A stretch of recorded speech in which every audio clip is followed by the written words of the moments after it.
xiên quá sao mà nó ping pong hết vậy. À quên, mua này mua cà phê rồi. Thôi chắc bảo nó đi cắt cành cà phê đi, cắt tí cành cà phê đi. Quên đi chưa, thôi cái này xong rồi. Để tôi đi mua cà phê, bảo nó cắt cành cà phê xíu nữa theo nó sau.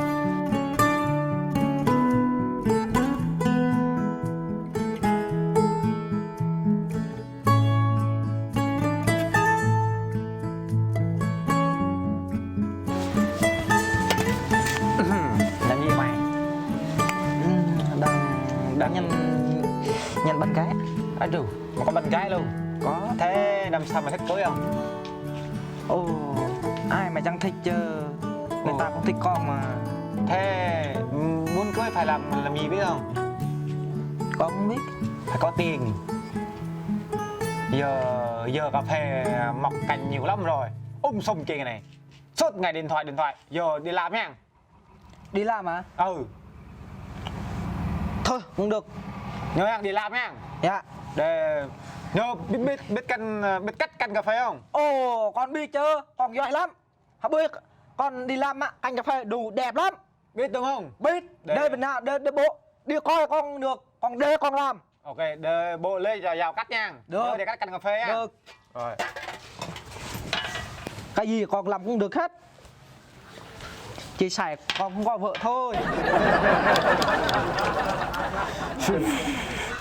Đây này, cây dao này sắc bén lắm, nó ăn lắm. Thế bà cao rầu không? Đó, sặc luôn đó. Cây dao này là xuất xứ từ Mỹ nha. Đó, mày gửi về đây này. Nhớ cầm cẩn thận nha, cắt cái chân, cắt cái tay nha. Không sao đâu, để con làm á. Rồi. Con biết hết. Nhớ nha, đi trên đường không được uống rượu nha, không được chơi bắn bè, nghe chưa? Phải đi tới ruộng, xin đó. Mà bố đi mua bánh rồi mua gì đó mang theo sau, nghe chưa? Dạ. Giờ bố đi có im mò đã. Dạ. Nha. Rồi, Dạ. đi. Thưa bố, con sẽ đi nha. Rồi, đi. Nhớ siêng năng làm việc vào. Sau này bố tầm sau cưới vợ, nghe chưa? Dạ. Lấy cà phê đó, tiền cà phê đó mà cưới vợ đó. Nào, đi. Thôi, lấy tiền mua bánh, mua cái gì đó rồi cho nó ăn. Ok. Know you've been a good friend, and that's in the thick and thin, and I know it's never gonna Bố end. tôi biết tôi đi làm. Chắc làm sao có vợ đó. 'Cause you've been a good friend. Bố biết đi làm. Ô, bạn đi đâu ấy? Ồ, bố mình đi làm. Ê, uống rượu không? Không, bỏ rượu, kiếm vợ. Đi làm thôi. Thôi bỏ làm đi, uống rượu với tao mày. Không, bố tao biết đi làm. Mày Năm uống sau không? có vợ. Mày uống không? Không, Mày uống không? không. Đi mẹ người ta không uống không.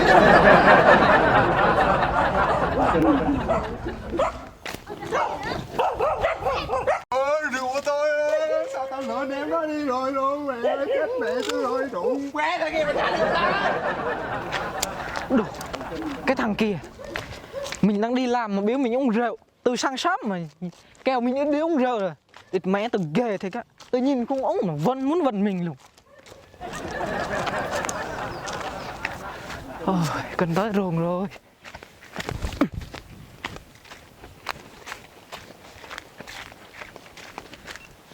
Wow, cân rồi.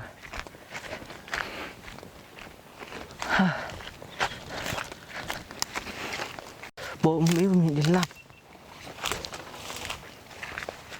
À, tới rồi. Bố mình biết cắt lá hay là cành này vậy ta? À, bố mình biết cắt cành nó. Chắc bố mình biết rồi. À, cành nó đây rồi. Ồ, bố mình biết đi cắt lá hay là cắt cành này vậy ta? Đồ, chắc bố mình đi cắt cành rồi rồi. Thôi làm thôi, chắc sợ bố mình lao á.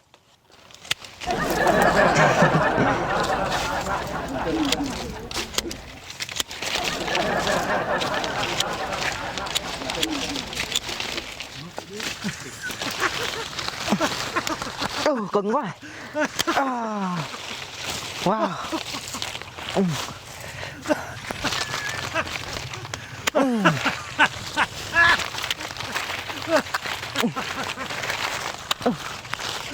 Wow, để làm xăng xăng cho một bụi này đã.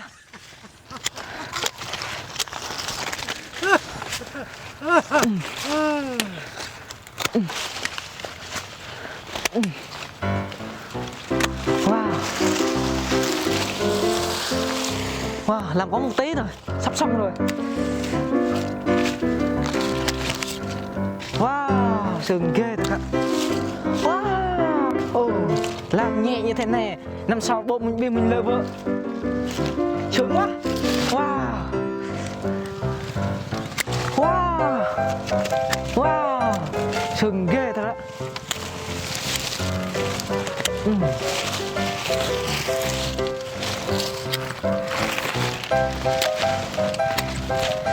Wow.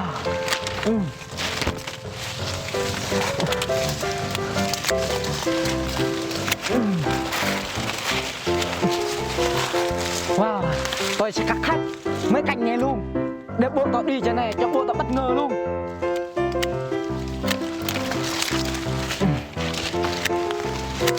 Wow, cuối cùng cành này này đẹp ghê, có trái nữa. Wow.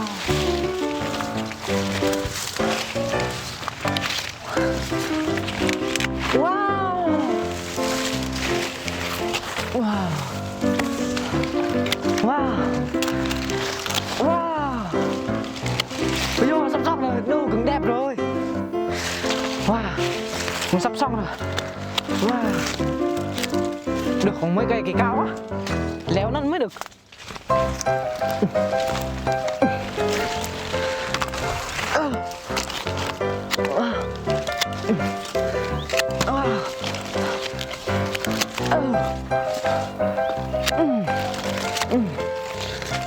Wow.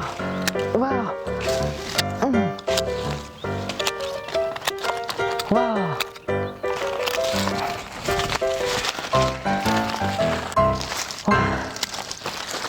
Đủ, cắt như thế chứ, người ta mới gọi là cắt canh nha chứ. Đủ, chắc năm sau mất mùa chắc sẽ nhiều ghê thì á. Đi làm ở trong làng này, những ai mà chưa bằng được tao đâu. Làm, đủ. Cặp canh như thế này chắc năm sau tao lấy vợ, xinh lắm.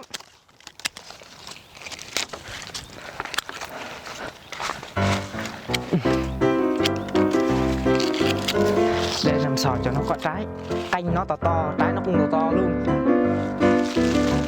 Để nó có lạ không đẹp đâu, cắt hết luôn.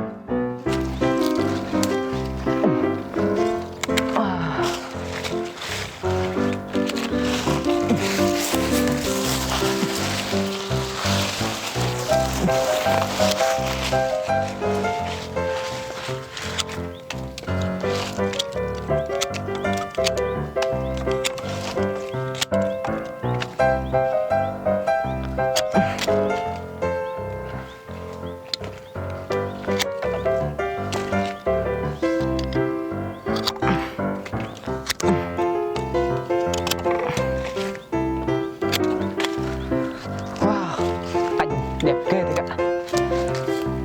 Wow. Wow. Không cành cao quá.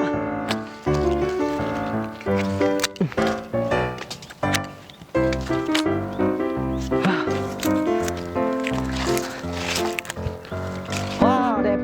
Xong rồi, cuối cùng cũng đã xong rồi. Để bộ tao đi trên này chắc cho nó bất ngờ luôn á. Wow. Thôi nghỉ chút đã. Thôi ngủ xíu đã.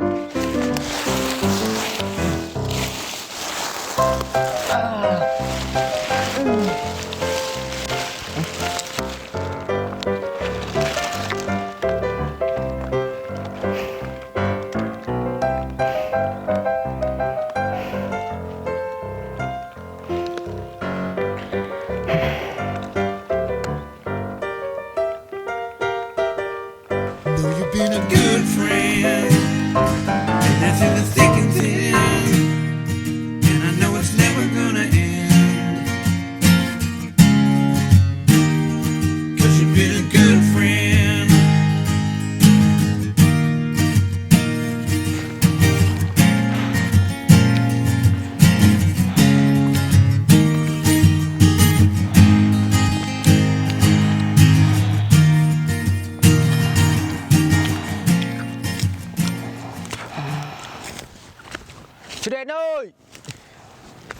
Đen ơi.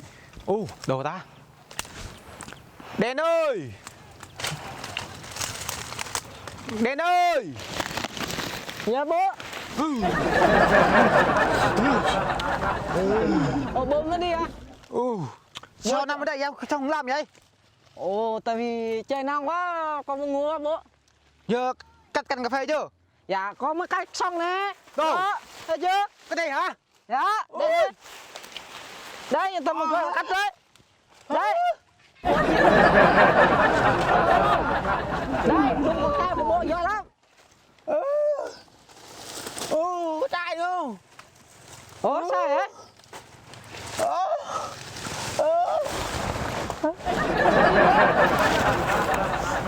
Sao vậy? Mày ngu. Mày ngu. Mày. Đi bố. Mày Bố. ngu. Bây giờ bố lại bố. Thôi đi bố. Bố. Đi bố. Tôi nói bố.